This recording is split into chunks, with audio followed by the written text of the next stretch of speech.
Hi guys, and welcome back to the Geek Street, where the street speaks. My name is Sean, and I have my geek buddies over here. Say hello. Hello. Okay. Okay. So how are you guys? We were good. I was good till the news hit like about 3 days ago, I think. I feel very horrible about it because Thor isn't releasing in Malaysia this particular week as how it was planned. There's no official reason why yet, but then as far as we know, that Disney is the one who stopped the premiere here in Malaysia, and they postponed it on the 21st of July, which is in 2 weeks time, and everywhere around the world Thor is already releasing, and the spoilers is going to be everywhere, so it's just very hard to dodge the bullet lah. But then I'm just gonna hibernate. You know what's the best part is like after we do our recordings and after Harin edits the video, I have to go on YouTube and I have to upload the video. So I will come across a lot of nonsense. So I don't know how I'm going to stay away from it, but we'll try lah. No, Sean, you upload like this. Yeah. That's why I usually try to blur my own vision. That's what I usually do. Even for Endgame, Infinity Wars, whatever, I go and I try to so that I don't see much. Then I go okay, clear. No, okay, even if let's say we are late in watching the movie, will be maybe a day or 2 days late. It's kind of acceptable that we can get away with it within 1 or 2 days, but 2 weeks is a very long time. You know, I really think, I don't know, I have a theory about this. Disney is trying to mess with Malaysia. You know, because Malaysia always gives a hard time. I wouldn't say Malaysia, but Malaysia censorship board always gives a hard time to all these producers and all. So I think they probably gave a hard time to Disney because of Buzz Lightyear until Disney decided, you know what, I'm not going to show Buzz Lightyear in your country. And because of this, I'm going to purposely release Thor late just to mess with you. Oh, probably, you know, I mean, you know, the buttocks scene where Thor gets stripped naked. So Disney probably thought, like, you know, Malaysia is going to make a big deal about this. Let's do something about that. Yeah. So as all Toy Stories fans out there, I think we also very disappointed that Lightyear was released in Malaysia. It's okay. There's various other platforms. Just wig. I'm not encouraging anything, but I'm just saying, you know, don't go to various platforms. No, he says it like he's going to do it, and then tells everybody not to do it. Yeah, Go watch on verified platforms. Just for YouTube's information, we don't do anything like that. If Jess does it, please just censor him. I want to see how they're going to censor me. They're just going to censor his whole video, man. Please don't censor the whole video. We work very hard at this. Okay, yeah. So, anyways, that's the sad story of the week. Yeah, I mean, next 2 weeks is going to be horrifying for us. Right? Very terrific. Yeah, so today we will be breaking down Miss Marvel and going through the episode and episode 4, right? So yeah, just before we start, what do you guys think about the episode? From what I think they're already pushing forward towards the whole plot line of Miss Marvel. Of course, there was certain debates which even our first 3 episodes, I think the debate was we don't really like you because it's the teenage vibe of a series. But then they're already pushing it forward towards the main plot line, and I think the most amazing thing is that they gave from New Jersey, now the whole vibe is in Pakistan, so we get to see more a culture of how Pakistan is and stuff, more in their notion how they want to portray kind of thing, but it's very similar to what Pakistan is now today. So I think it's a great episode with a great storyline, great more engaging plots to move forward with the next 2 episodes to come. So I think it's a great thing. For me, I sort of feel the same as Harbin. Yeah, they're finally going somewhere, especially revealing about the partition and everything. I'm very interested to see what's going to happen.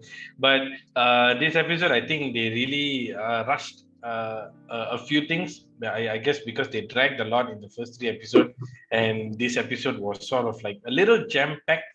I won't say it much now, but later during the breakdown, I'll tell you guys how I feel about certain parts of the episode. Okay. This one I agree with Jess. Yeah, it feels a bit rushed. Yeah. No, because I think also because it's just a 6 episode series, right? So if it was like 9 or 10 episodes, maybe it would. But I'm glad it's just 6 because then they can get to the story straight away rather than dragging and having filler episodes. But for me, I feel that because me and Eric were speaking about it last week, and you two jerks were not around, right? So we were talking like we were expecting this to be like fully a filler episode, and maybe they will just like beat around the bush, things like that, and then get to the story in episode 5. But to my surprise, they didn't do that. So I'm quite excited for it actually. So yeah. So, anyways, we will get to the episode of breakdown. So, this is Miss Marvel episode 4.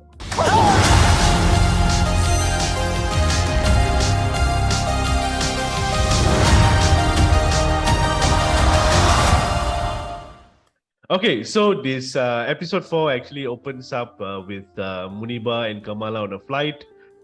With somebody sitting in between them. I don't know how they did the sitting, how they bought the ticket, because they were like fighting just before the episode ended. Of course, because of she didn't want to tell what's going on, and things like that. So it was a bit, family drama. But this family drama took it up a notch, and they bought like separate seats on the same row. So I was like, how did that happen? No, you know what I like about that part? When they first opened the episode, it showed Kamala on the flight, right? So immediately I thought I asked my wife, how is it that in every American series or movies you see the kid just like gets on the plane and flies off somewhere like as if they have all the money in the world, and then next thing they show is the mother sitting on the other side. I was like, oh, okay, that makes more sense. It's very Asian. Asian. Yeah. So anyways, they on the flight, and they said that they have to put their flight on a break, and because I think there's a buffer zone while you're flying, on international waters. So yeah, right. And then she texts her friend Nakia, and and she doesn't reply. Was very cringy seeing how many times she texted and all that. So yeah. Okay. And then they arrive in Karachi. So just for the information, because I was thinking whether they would have shot on location, which I thought would have been impossible given the circumstances last year. But it was not on location. Okay, yeah. Did you guys know that it wasn't on location? I mean, most of the Hollywood per se movies, they always have their set rigged and then they shoot. It's always green screen, right? So there's nothing got to worry. Or they always go to neighboring countries and make a view out of it and shoot. No, I mean, do you know that Shang-Chi was actually shot in Australia? Yeah. So they tend to go this kind of stage and rig up instead of going to the actual vibe of the location they want to go and shoot. I thought they actually went, to immerse in the vibe, but looks like no. No, I thought it would have been cool if they've done that. So, but no, they didn't. Like all the external B-roll shots, all were done on. It was actually Karachi, but the actual like scenes and stuff like that, they were not. So yeah. Anyways, it's actually sad because I wanted to tell you guys that I think this is the first Marvel MCU content, I would say, because it's not a movie, right? That shows the other side of life, like for example, like you see Black Panther, it shows African culture, but it doesn't really show an African country or how the people are is a fictitious place, right? Shang-Chi also same. Shang-Chi is a Chinese character, but we don't really get to see the live how Hong Kong or China is. But in this, the B-roll shots, I think it's a good thing, even though they didn't really go there, but they really took some time to show the B-roll shots to really immerse ourselves into the Pakistani culture. It really made it feel very down to earth. For that one moment, it didn't feel like a superhero sci-fi space kind of thing. It just felt like, hey, like we are Asians, and it's nice to see an Asian country and how people are. They don't have holographic things all floating around or anything. They're just selling chaya, and drinking. No, So yeah, it's nice. Yeah, like what you say, I think it's amazing because they are all in the comics. There's various types. I would say types are various. What is it? Different ethnicities of heroes. Of course, I'm still willing to see one day Indian Spider-Man on screen. So that kind of thing. So it's a great thing, and of course, like how we always tend to complain if there's any problems or invasion and thing, they go and attack is in the US. Mm-hmm. So now not to say they would go attack different countries, but at least if they change it a little, the attack is somewhere in the problem is in a different country, so the call to action is in a different country, right? So the whole set is the other side of the country. So it would be amazing like that. So stop just showing all the time everything is going to be about US. Yeah. I mean, it's of course good because none of us have been to Pakistan, so at least it's good to see it on screen. Okay, yeah. So they arrived in Karachi, and they were greeted by their cousins. I think their cousins were. I think they're just excited to see an American, lah. Okay, so that was what I felt. And of course, their nani. Of course, her name is Sana, and yeah. So what they call? So they were greeted, with flower petals, very Indian, very Asian or very South Asian sort of greeting, and all that, and then they poke some banter, and then they move on. So then Kamala and Muniba, with Nani. Okay, so I don't know. When they were at the airport, it was still like 9. But when they arrived back home, I think it was like in the morning. So I was like, oh, how long was the journey? Early morning flight lah. They probably arrived like 6 in the morning. Sean, come on lah. It shows that Sean doesn't travel by flight a lot.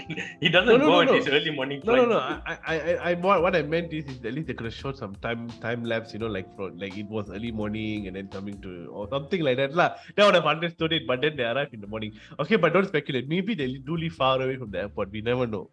Okay. Yeah. Until from night. Okay, yeah. You can speculate. Okay. All right. So then they arrive, and then Kamala goes into the house, and she finds the study, like sort of like not study, but like a room where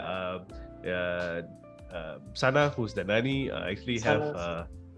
So she finds that the room where she has like newspaper clippings, of the partition, and because I think from like of course her generation of people, the partition actually meant like a lot of hurt and separation and things like that. So so she keeps this for memories or maybe just to look back and stuff like that. And she also has drawings, and now we know where Kamala got her her niche for art, right? And it was cool to see that there is some hereditary lah, right? In that particular scene. Okay, so then her nanny comes in and speaks to her and tells Kamala that she's actually part Djinn. This is kind of surprising to me. I was like, oh, she's part Djinn. How did that work? So I don't know. Okay, I don't know how that worked, but yeah. I think it like skipped. It's either that it's been passed down because later on it reveals that Aisha is Djinn, right? So of course it's generational, and Sana is a Djinn. But now the thing is, Muniba is probably a Djinn as well. She probably has the Nur in her as well. It's just that she doesn't want to accept Yeah. that wild theories that the mother talks about. So Kamala is the one who embraces it. If that's the case, that means most of lineage of whole Kamala is a Jinn. That means her brother is also a Jinn. Yeah. So it's like that, but they don't know the stories and things. So I think like how the bangle is like how like Wanda is just a mere unlocking the power in her. That's just what I feel, because if they were Jinn, they would sense some power in them, right? I mean, even it's the brother or Muniba, but then even Kamala in early age also she would have noticed, but they don't seem to have that thing. I think the thing unlocked her powers in that way. So now I because just need to find a bangle somewhere and see whether I got any powers. no, but the thing is, okay, so we know that like we were speaking earlier before we recorded that genes are actually like people who like are not normal to normal human beings, so they just classify them as jinn, right? But they could, like, say for example, if Thor in this particular episode later on, this guy Walid, he will say that even if Thor would have come on what Mount Everest or something like that, and Yeah. people classify him as a jinn, Yeah, right? yeah. So that's why I think that, because we know from the Marvel comic, she's actually inhuman, right? So I'm just confused by all that, lah. So that I don't know how to. I will explain in a way, because we all know that Marvel do not follow most from the comics, because the comic is all the way around. So many other places. So they, of course, they take roots from the comics, but then they place it in the MCU timeline of it.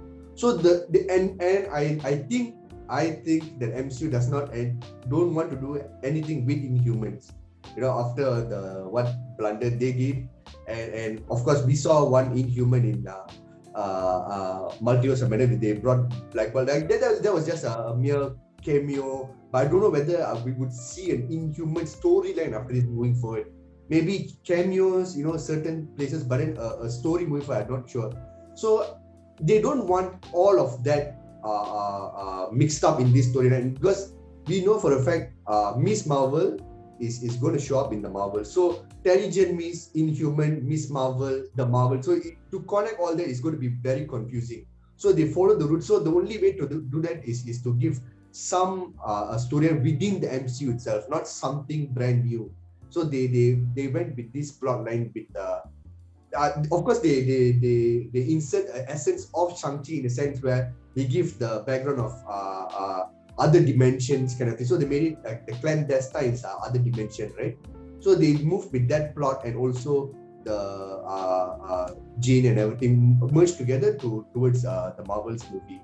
So they don't want to mix match a lot kind of things outside of the MCU. But you see, it's really smart of Marvel. Even though they never tie Kamala saying that she's an inhuman, but they leave it like something vague.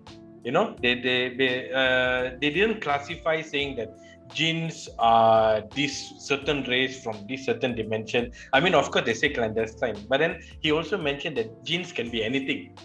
Thor himself can be a Jinn, and Thor is not a clandestine. Thor is another being from Asgard. So that actually gives out a way saying that there's a possibility that Inhumans can be part of the MCU, and they are probably known as Jinns. At least some of them in certain culture. So I think it's a really smart move. They keep it open. And of course, it's a very subtle reference to being an Inhuman also, because she's not human. I mean, you think about it, she gets her powers through a lineage kind of thing, and I think so. She's not human, so it's always Marvel tend to always do subtle references. It is like an Inhuman, but it's not, just a different backstory of it. So that's Nice. I asked one question, we went into so many things. Okay. The audience understand. Yeah. Okay, but don't steal my limelight. I think a lot of explanation to do later on. Okay, so then the next day we move on. They go to sort of like a luncheon where she apparently she wears jeans, and a particular sort of clubhouse doesn't allow jeans. Okay, I don't know what that's all about. Okay, and then Kamala and the cousins, they go off to this market area somewhere in Karachi. I don't know where or what that is, but yeah, it's around Karachi area. And so she walks with the cousins, and the cousins are a bit cringy. I don't know. They're taking pictures. Like they've never been to the market or they're not from there. Yeah. So yeah, I think when they okay, it's like us when we have when we have cousins overseas and they come, they're all like very white sort of like persona, and then we also try to be like them. So it was something like that, lah. I remember when my cousin who stays in Canada came down, he was like, "Oh, hello," and I was like, "Hello," So yeah, I mean, I can understand them, lah. They were cringy. Even if people see me, people call me the same thing, so yeah, I accept it. Okay, all right. So then she gets called ABCD, American Born Confused DC. So we are MBCD. So we are Malaysian born Desi also, is it? Huh? We are I Desi don't know. also. We are Indians, what? So never know. Okay. I'm sure people in India have a name for people like us in Malaysia. Yeah. I'm sure. Desi basically means it's more related to girls lah. The cousin goes off and she says she wants to stay around the market because I think she has a different agenda. She wants to actually find this train station. So she asked this one guy who takes photos for money. People know how to make money, I was thinking, why can't I have Dagger? I take picture, ask people for $100. Okay, so yeah, and he was like, he's like left, but he was showing like right. I was like, oh my god! And she found a train station. I was like, how she knew where to go? He was like pointing like, you left, you right, and then you left, but he's showing like this right hand side. I was like, oh my god! And I like how he asked after that, you get me? Then she like, okay, maybe is that Pakistani in her that think that okay, I know what he's saying, but I'll follow. So yeah, and then she finds that train station and she walks, and then she goes on to this sort of like no entry area, and then she finds like a mural of Ant-Man. So Ant-Man has been popping up in this series for something. I don't really know why exactly. I mean, I tried to like read it on Reddit or things like that, but there's no like solid theories or anybody like talking about it. Like it's maybe just Easter eggs. We don't know, but it's either Easter eggs or it's either that or they slowly reference. Then like just like how Obi-Wan is. At the end, you just show Ant-Man doing a podcast. That kind of it just may or may not. I think it's most likely that also. Yeah. Because why does it have to be Ant-Man out of all characters that constantly is mentioned and appears, in the show? There must be a reason. They wouldn't simply do. It doesn't have to be an Ant-Man thing where you connect from Miss Marvel. You show like a post credit. It doesn't have to be that, but more like how, because I think I like the idea that they introduced Ant-Man doing his own podcast, and I would really want to see that on screen someday. I really want to see that. I want to see this. Of course, Paul Rudd is amazing that way, comically. So it's great if they really do show us Ant-Man doing a podcast. You know what would be really great? If we are such a huge YouTube channel, then we call Paul Rudd to come and act as Ant-Man doing a podcast in our show. Yeah. Keep dreaming this. Yeah, keep doing. Yeah, we never know. It could happen. Okay, so we keep our fingers crossed and our legs crossed too. Okay, so yeah, all right. So and then and then she comes across this guy by the name of Kareem. So Kareem is known as the Red Dagger, right? So in the Marvel comics, see, I know things that also Harvin knows. Okay, so. Right, so Kareem. So in the comics, actually, how he meets Kamala is a bit different. He meets her while I think Kamala was in Pakistan for some other reason. Meets her, and then after that, he goes on to. Then I think a few years later or something, then he goes to US, and then he meets her also again. But then they never actually know their true identities, right? So yeah, he's also like a sort of like a superhero in the Marvel comics. So his name is Red Dagger. Okay, so simple. No, Alright? his name is in the series they changed it. He's not Red Dagger. The organization is called Red Dagger. So it's not. Yeah, changed it. Yeah. Yeah, but in the comics, he is known as Red Dagger, lah. Yeah. Yes. Right. Yeah. Okay. So here is just the organization is known as the Red Dagger. Okay, but yeah, so maybe he won't have a very big role or something like that. But I think it's just put him there because he's also Pakistani, so they just inserted a character from there, lah. That's what I would believe. But it's amazing that the moment when immediately when they introduced him, he was wearing his very comic accurate. The green. Yeah, very close. It's the same green, the scarf and everything. So it was a cool nod to that. In the comic, green is more. In the comic, it's more like more costumey. Here, it's like more of a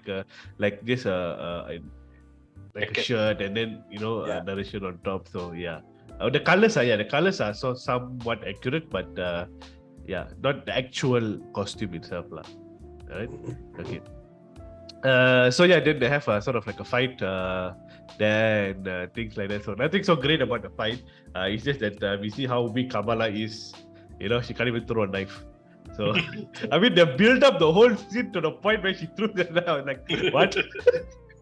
I think it's amazing, like, because they still want to show that she's still a kid.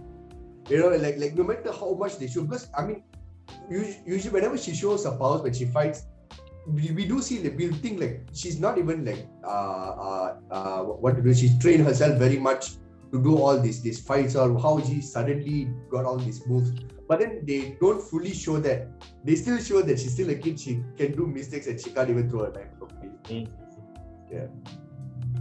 So then they sort of like get to know each other, things like that. And then because he sees her wearing the bangle and things, so he's quite familiar. If you come to know, he's quite familiar with sort of like the history with the bangle and things like that. So he brings her to Walid.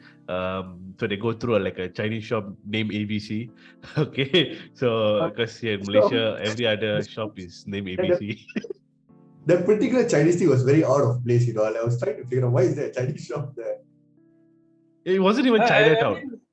I mean, they're just showing because there are a lot of Chinese in India and Pakistan, so something different. If not, you will say it's like a typical chaya shop, tea shop. And there's something about these Chinese restaurants. If you watch a lot of other American movies, if you want to have something dodgy going on, it has to be at the back of a Chinese restaurant. Are you referring to like Rush Hour? Rush Hour, Man in Black, it's always at the back of a Chinese restaurant. Yes, yeah. True. Yeah.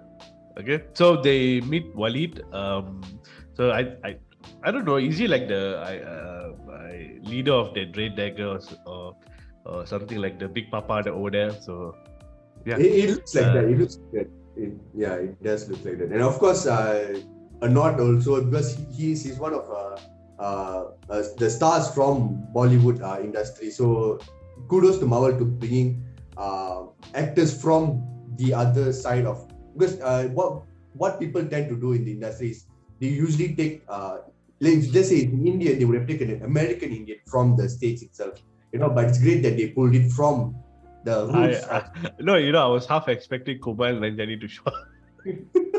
Trust me, he will. So okay, at least they left him out of this hopefully so yeah.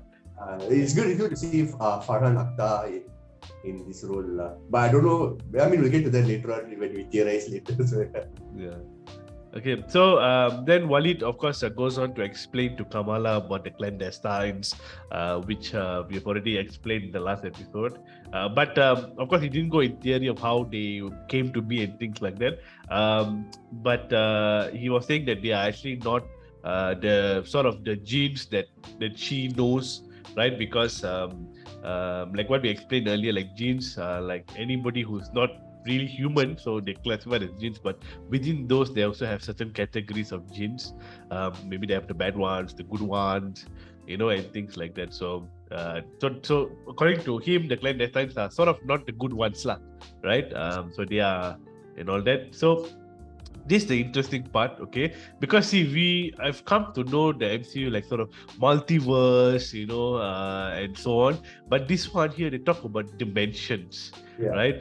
So in the last episode, we didn't really get into that. But this episode sort of like explained, because last episode we were wondering like, because when Najma said they are not from this dimension, so what does she mean by dimension? Is it a multiverse? Is it like, and things like that? But Walid sort of explained that it is like it is within the same sort of realm, but it's just that it's hidden, right? Eric, I've got Eric, to say, Jazz is yeah. I theorized this way back in Shang-Chi. I remember we had a huge debate about alternate dimension, alternate realities, and multiverse. Yeah, I know. I mean, I gave the theory. If you guys want to know, you can go and watch our Shang-Chi video. It's doing really good. Basically in that, I did say that, alternate realities or alternate dimension is something that is on par with us, but something that we cannot see, and it's not something an MCU concept, but it's actually a very scientifically accurate and agreed concept by scientists worldwide. Because it's accurate, because it's not proven to a certain point, it's accurate, but it's agreed lah. Agreed. So I would agree with you on that. Yeah, because people, everyone get confused, alternate realities, alternate timelines, alternate dimensions, multiverse, there's so much to brain, so, but then like what Jay said, it is like that. Multiverse is a whole new other, alternate universes outside, but alternate dimension, the dimension can be within the universe itself. So if Earth 1 has dimensions, Earth 2 also will have the same dimension. So if dimensions... No, it's not like that. So let me explain to you what I read. Okay. Okay. So this is how it is. So we know multiverse means that it is another realm altogether, right? But multiverse means it's sort of like the same. Like, okay, let's say if there's one Sean in this universe, in the other universe there's another Sean. So it's a variant. So they have the same things, okay? But dimensions is in between the multiverse, right? So that's what it means. It means that dimensions are in between the multiverse, and all the multiverse share the same dimensions. Okay, so that is what the theory is out there. So because this has not been explained very properly. It's very new in terms of MCU or how they are going to take it. Right. I mean, we can scientifically theorize certain things that we know, but how Marvel is using it still very unclear. But this is sort of where the general fandom population is theorizing, is that it is let's say the quantum realm, for example, we can say that is sort of another dimension. Okay, so but every universe shares that same quantum realm. That means, like, for example, if what do you call if you go into the if you go into the quantum realm, you can actually like come out to another sort of universe. So another multiverse. So something like that, it's very confusing. Sean, you're struggling to explain this a lot. It was laid out in Doctor Strange Multiverse of Madness, that one dimension where the Book of Vishanti is. Yeah. You see different kind of Doctor Stranges coming into that gap junction. They call that realm the gap junction. So you have Defender Strange trying to take the book and he died. We have Supreme Strange who used the book and stored it there, and we have our own very strange access to the book. So that gave you a very physical explanation of how it's one dimension that can be accessed, that is connected to all of the multiverses and is shared. So examples of other dimensions is like Talo is considered a dimension. The astral plane is a dimension. The Duat from Moon Knight is another dimension. So all these dimensions are all the universes share this particular same dimension. So that's what it is. So here in Miss Marvel, they actually came up with the Noor dimension. Okay, Hmm. so it's a whole new thing, lah. All right. Okay. So I have yeah, a Noor okay. downstairs in my house. It's a mama shop called Noor Maju. That was very lame. Yeah. Yeah, I just wanted to put it out there. Okay, yeah, all right. So then Mani goes on to explain that the clandestines are actually wanting to use the bangle so they can break the sort of veil that separates the dimension, like this reality, and then the universe that we have, and the dimension that they are from, which is the known dimension. Because if they break the veil, then our sort of reality gets wiped out, right? And then the dimension takes over, or something along those lines, lah, right? So that's what he said. So this is the true purpose of the clandestines, and this is what sort of that Najma is actually and her gang, right? Najma and the gang are trying to do. Okay, Yeah. so yeah. You know, before we continue, this is the one that I wanted to talk about when I first mentioned. This whole scene where I felt it was very underwhelming because she finally came into the Red Daggers organization, and I sort of expected them to give a very clear explanation, but everything seems so brief. And Walid was like, let me show you my cool map. It glows. Okay, done. Let me show you my popping hologram thing. Okay, it just shows the dimension taking over. Okay, now let's close that. It's like, that and him explaining about the clandestine, it still felt very vague. There's still so much more they could explore into. Maybe they will explain it later. They're saving it for later. But he just says, "Oh, they're from another dimension. Thor can be called a Djinn also. You're a Djinn. They're a Djinn, and they cannot go back. So and you're that avail. Like you're an organization. You could explain much more. And then oh, there's an inscription on your ring. It says 2 sentences. He didn't even take a look at the bangle. He just like, 2 sentences. Okay, done. Thank you. Bye bye. Have a good day. No, he just So what he says is on the bangle is what you seek is seeking you. He didn't even elaborate on that. What does that mean? What is seeking? What you are thinking is seeking you, or what you seek is seeking you. Exactly, and he just sends her off. Go back home. I'll see you tomorrow. Training starts tomorrow. But that means if she's seeking a boyfriend, the boyfriend is seeking her. That's what it means. So. Yeah, but I definitely agree with Jess because like it's very brief explanation and everything, and also I think on a bigger scale, if you think about it, most Marvel movies which is coming out now in this phase 4, because they're going out of everything, they're going multiverse, they're touching a lot of things.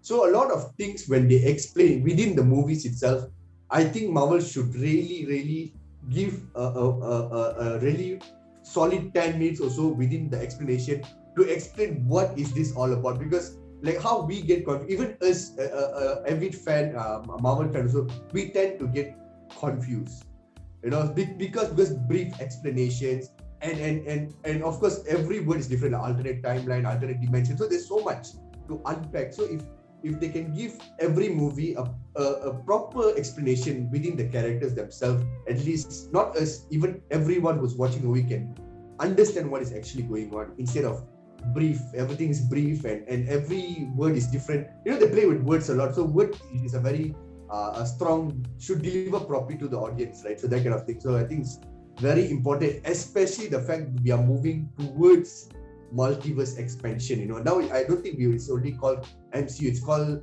Marvel Cinematic Multiverse. I think that should be called now. So there's so much, but make sure it's to deliver the audience a very proper explanation. I think that's what Marvel should give a solid love. Yeah, so yeah. It's okay. I mean, it's all of us agree with what Harbin says. They have to. Yeah. No, I mean, okay, like then, but I think they are probably doing it on purpose so that people like us have got things to do, on our videos. So yeah, if not, then it was just like 5 minutes. So she came to Karachi and then she, oh, that's it. Yeah. So okay, like, I mean, yeah, I can get it. Like, I mean, they maybe do it for people to theorize things, or maybe they also don't have a clue what they're doing. They just stick some words in, and then they said, "We'll just go with it. Let other people think about it." Yeah, maybe that also. Yeah. Okay, lah, but okay, we'll see what happens on that. So yeah, so the bangle, I don't know what's that all about. What do you think is seeking you? We'll just leave it at that. Maybe in the next episode we'll find out what that actually means. Okay, so then we move on, and then we see sort of Najma and the gang breaking out of the DODC Supermax prison. Yeah. You know, if you take a look at the building, right? This is the same building that we saw in the She-Hulk trailer when we theorized that it was the cube. So I'm not sure if it's still being called the cube in the MCU, but it's the same prison. So it's run by the DODC. Sorry, what is the building called again? When they mentioned in the tag there, DODC. No, DODC Supermax. Supermax Prison or something like that. Yeah, I mean, of course, they don't want to. I mean, if within the character tell them, oh, the cube, that's okay. Like we don't. But then I don't know whether they'll call that. But it's of like just say it's the same location of She-Hulk. So there's a glimpse, a teaser for She-Hulk. Yeah, I think moving forward, this will be like sort of the prison, and all the bad villains go to or something like that, lah. So no more the RAF is decommissioned. No, I think the RAF is still there, just because I think that one holds a more bigger, badder villain to be there. But then if you think about it, the RAF previously was prison only just Winter Soldier. I mean, what? Falcon. But it'll be good to see the raft again, like maybe some other storylines, the Thunderbolts, maybe it's coming up. Yeah. So whatever prison that they put, I don't really care. So it's just a prison, okay? All right. So then they break out and all that, and then they leave Kamran behind, okay? And then they why suddenly no, I wanted to go like Kamran. Just my mind. Yeah. So Kamran, they left him behind, and yeah, maybe he will have a bigger part to play in the coming 2 episodes, so we'll never know, right? And then we cut through some clips of or some scenes of Kamala eating biryani from from a packet or from plastic, and then I thought I don't know whether Pakistan still uses. I don't know why they still use plastic. Like we don't use plastic anymore. We use less of plastic, right? So yeah. Okay, and then we see Nani and Muniba sort of having a mother-daughter moment, over some milk toffee. And then we see, and then Kamala and Muniba then have sort of similar conversations, stuff like that. So not very important, all that, okay? Let's not get into that. Just wanted to mention it, and it was part of the episode, okay? And then we see the next day or something like that. Then Kamala was, I don't know, it's the Red Dagger HQ or something like that. Training and then 101. Sorry, what's that? Training 101. Training 101. So yeah, and then we see the clandestines actually come and attack Kamala, Walid, and Kareem. So then they start a whole sort of like a fight scene. As a typical movie, they have to put that on one auto or something. I don't know what you call it in a rickshaw, right? So no, it's auto. I mean, why you call it typical? Like Pakistan and India, of course you have the auto. Yeah. I mean, they have to show. We don't have that here. Are you kidding? Yeah. So if they come to Malaysia, if they want to use a public transport, they'll use a taxi, is it? Yeah.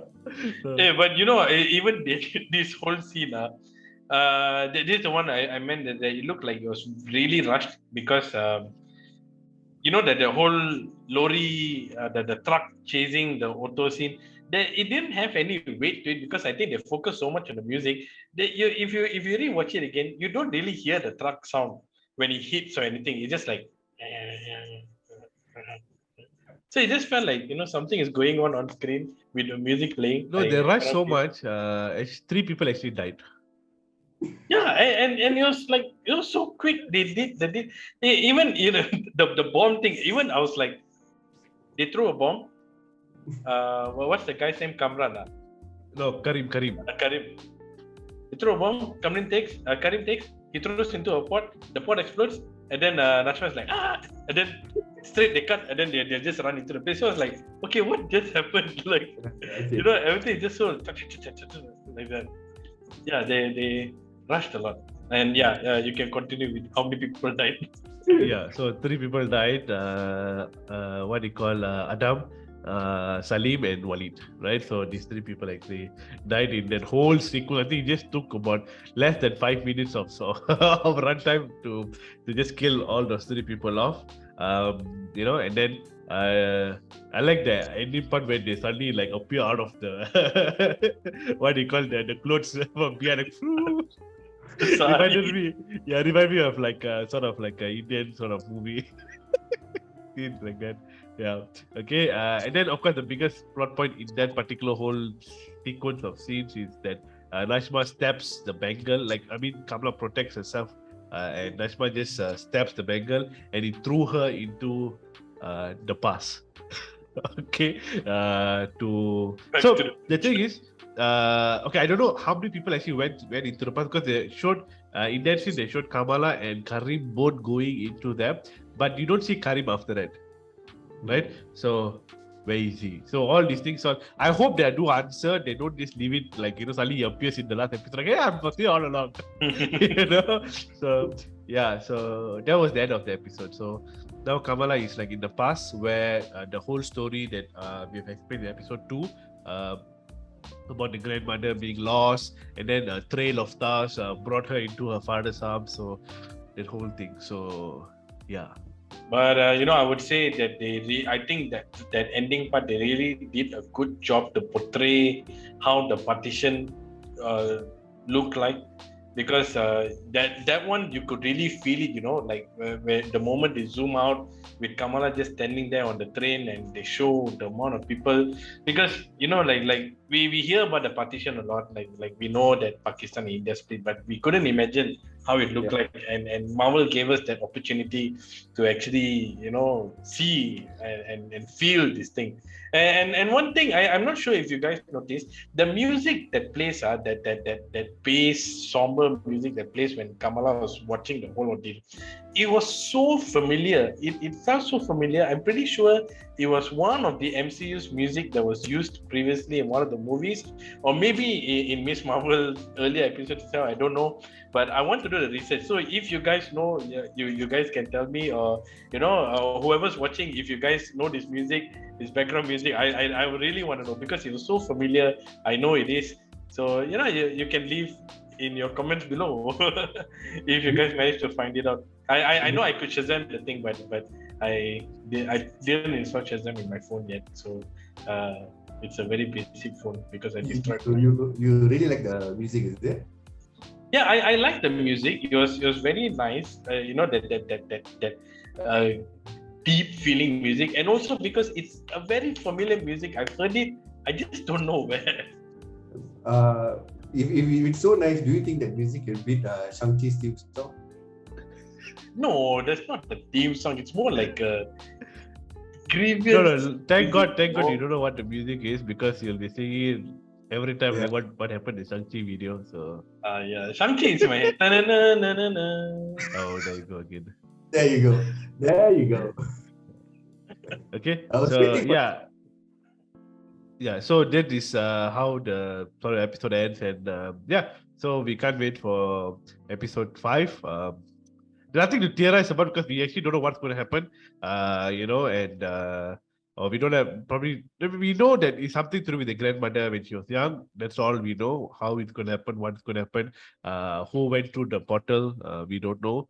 How many people went through it. So Nashma, I don't know where she is. So a lot of unknown. So we will see. Most likely it might be Kamala is the one that saved the grandmother when she was small, because she keeps saying trail of lights. Maybe Aisha never used the powers. Trail of stars. Maybe Aisha was there, but Aisha never used the powers, and Kamala was the one who saved Sana, because it's an ongoing topic, you know, the Stars, Trail of Stars. Maybe it's Kamala herself. No, as I watch now, I have a theory. No, Jess gave a very good theory because first of all, the Trail of Stars. When I think about the Trail of Stars, when we watch Miss Marvel, I think the platform that she uses, right, to jump on top. So I feel like maybe that she used to glow as a Trail of Stars. I mean, of course, as a kid, of course, she'll see as a star, right? So the Asana that time she's a kid, she's like, oh, stars, so I follow, but it's glowy star, so that kind of thing. You just shake your head, then just and Jazz mentioned that Kamala will be the one to save Sana. And there's a theory stating that, the portal open up, right? When she rolled, it is actually a theory suggesting it's a time portal. So she went back in time. Instead, it's like a memory or some, a glance illusion of la. It's not an illusion la. It's like it's reality la. So she was ported back in time.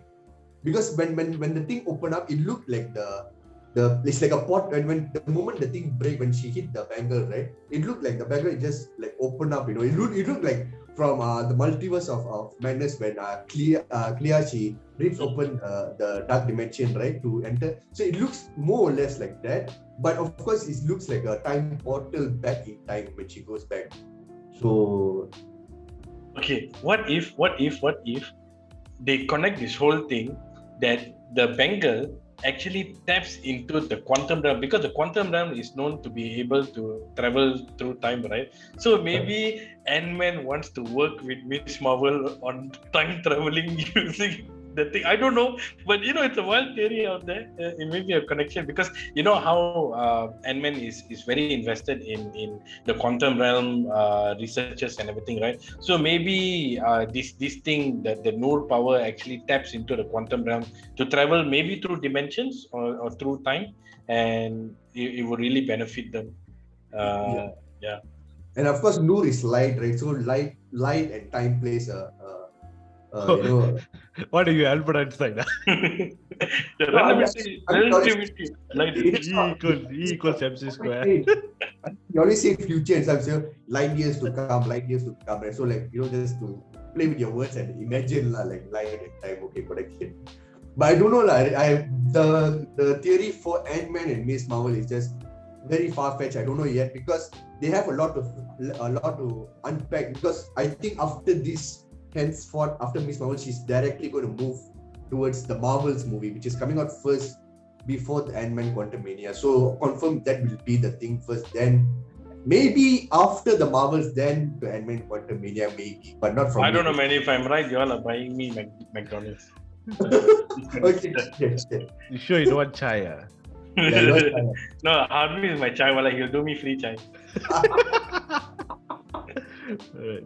Okay, so we have so many theories. So put your comments down below if you agree with us, if you don't agree with us, if you think this is just ridiculous in these theories. So you can just comment down below and let us know. And guys, so don't forget to also like our videos, share our videos if you think that other people would benefit from watching our videos. And we also have our Instagram, which is at thegeekstreet.my. Our Facebook is the same, and at thegeekstreet.my, and also we have a Discord community which we'll be putting down the link below. So come and tell Jazz off directly to his face. Okay, so you guys are welcome. You guys can just come into our community and we can theorize so many things. And if anybody loves memes, we have a lot of meme kings in our Geek Street, so we can go wild, right? So so this is the Geek Street, and the street has spoken. Bye-bye. Bye.